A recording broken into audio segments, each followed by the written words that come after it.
Bien-aimés, nous entamons notre deuxième partie dans ce que nous avons commencé sur du fait que lorsque le leadership spirituel dévie de la voie que Dieu lui a tracée, il y a de lourdes conséquences sur tout le peuple. Nous sommes dans le livre de Osée au chapitre 4. Dans la première partie, j'ai essayé un peu d'expliquer le contexte parce que nous prenons souvent le verset 6 directement. Mon peuple périt faute de connaissance. Alors, lorsque nous remontons au premier verset, je vais me permettre quand même de lire du chapitre 4. Le Seigneur est en procès contre les habitants du pays. Gens d'Israël, écoutez donc ce qu'il déclare. Il n'y a plus ici ni fidélité ni bonté. On ne me reconnaît plus comme Dieu. On maudit son prochain. On lui ment. On l'assassine. On commet vol et adultère. Le pays en est envahi. Le meurtre succède au meurtre. C'est pourquoi dans le pays, la sécheresse va sévir. Tous ses habitants vont dépérir, avec les bêtes dans les champs et les oiseaux dans les airs. Même les poissons dans la mer sont condamnés à disparaître. Ça, c'est la sentence de Dieu. Mais si on se répand, comme je l'ai dit, quand Dieu envoie la prophétie, a pour but d'abord d'interpeller. Si on se détourne, oui, de ces mauvaises voies, alors Dieu va arrêter la sentence. Alors, au verset 4, il dit non, ce n'est pas n'importe qui qu'on doit accuser ou couvrir des reproches, mais c'est avec toi, le grand prêtre, que je suis en procès, dit le Seigneur. Le grand souverain sacrificateur, le grand prêtre. Alors, pour comprendre aujourd'hui, c'est qui? C'est tout simplement les serviteurs de Dieu, les hommes de Dieu. Quand dans le pays, nos nations d'aujourd'hui, je l'expliquais dans mes précédentes prédications pour dire que il ne faut pas interpréter littéralement l'Ancien Testament par rapport à notre contexte actuel. Dieu avait l'alliance avec son peuple, Israël. Ici, nous sommes dans le contexte de, il y a déjà eu le schisme, le royaume du Nord avec 10 tribus, le royaume du Sud avec 2 tribus. Alors, nos pays, nos nations d'aujourd'hui, ce sont des pays laïques. Donc, il n'y a pas une alliance où une nation a une alliance avec Dieu.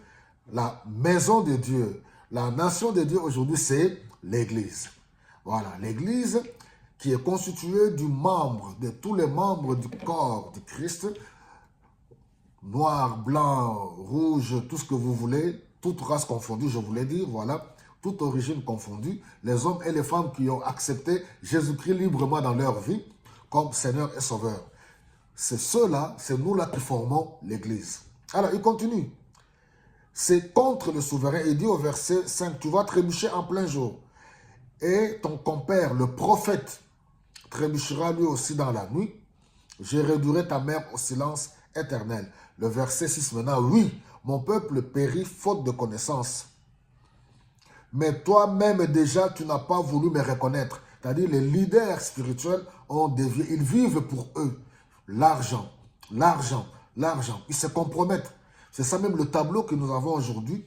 C'est une interpellation pour les leaders spirituels. Les leaders spirituels se compromettent. Ils vivent, oui, en connivence avec ceux qui maltraitent le peuple. Il continue. Mais toi-même déjà, tu n'as pas voulu me reconnaître. C'est pourquoi je ne veux plus de toi. Tu ne seras plus mon prêtre, puisque tu as oublié l'enseignement de ton Dieu. N'est-ce pas que je vous ai parlé dans Jérémie la fois passée, que tous les prophètes que vous voyez là, Dieu a dit dans le livre de Jérémie, je ne les ai pas envoyés. Alors, c'est pour ça que je vous le dis encore librement, calmement aujourd'hui, que dans nos pays là, tous ces rigolos là qui se lèvent, voilà, je suis prophète, Dieu m'a dit ceci pour notre pays, c'est des menteurs. Je vous le dis calmement, ceux qui veulent croire, vous êtes libres, vous croyez, ceux qui ne veulent pas, écoutez, la parole, allez étudier la Bible. Ne m'amenez pas en procès, étudiez la parole de Dieu. Allez étudier, vous allez comprendre, vous avez le Saint-Esprit. Priez Dieu, Dieu va vous révéler comment Dieu fonctionne, comment Dieu utilise les gens. Puisque tu as oublié l'enseignement de ton Dieu, moi, j'oublierai tes enfants. Tous les prêtres, sans exception, ont d'ailleurs dévié de la ligne que je leur avais tracée. Leur fonction est honorée, je vais la rendre déshonorante. Aujourd'hui, n'est-ce pas qu'on se moque des serviteurs de Dieu? Aujourd'hui. Pourquoi? Parce que les serviteurs de Dieu eux-mêmes ont ouvert de grandes portes. N'est-ce pas qu'on se moque des prêtres, on se moque des pasteurs dans nos pays aujourd'hui? Ils vivent des sacrifices offerts par mon peuple coupable. Ils n'ont donc qu'un désir que mon peuple se rende coupable.